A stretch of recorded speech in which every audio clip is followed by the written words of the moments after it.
everybody. This is Kesia Jones, speaker and creation coach and the founder of the Creation Institute.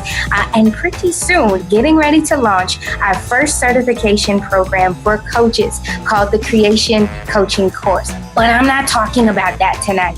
What I want to talk about today is finding out if you know that you are a coach. So I'm going to go over in the next 2.5 minutes 3 ways to find out if you are a coach. I'm going to hit my stopwatch to make sure I stay on target. We're going to go.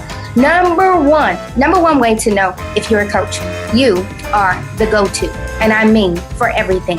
You are the person that people put on speed dial. When everything goes wrong, you're the go-to.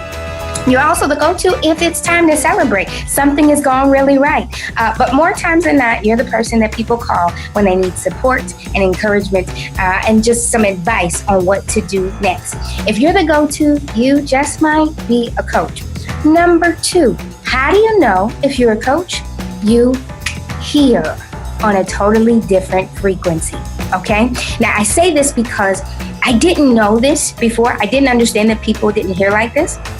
But when I started in the professional coaching world, the beautiful thing about in corporate world, most of the time people are actually listening to your phone calls. They're listening to your coaching just to see how you're doing it and to understand your pattern. That worked really well for me because people would come and after they would review my call, they would say, so how did you know that this was going to happen? Your client was going to do X, Y, and Z. And I would just say, didn't you hear their tone shift?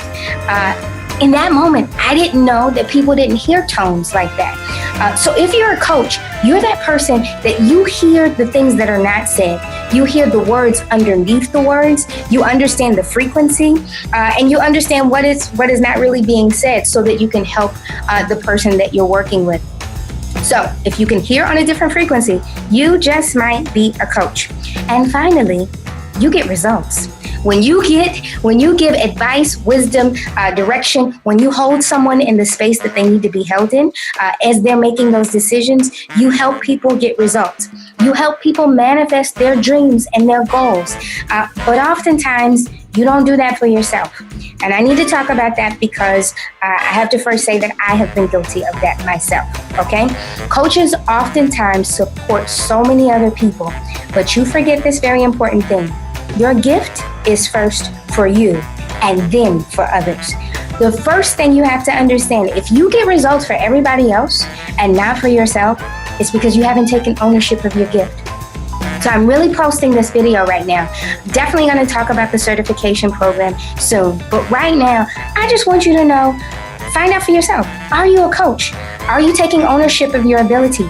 Are you sharpening those skills? Are you using them to benefit your life and the life of your family? So if you know that you're a coach, if you fall in one of these 3 categories, all I want you to do is post below and tell me, why do you know you're a coach? Post it right there below and we will talk on the other side. I'm really good. I did this in 2 minutes and 50 seconds. I said like 2.5, maybe 3 minutes, whatever.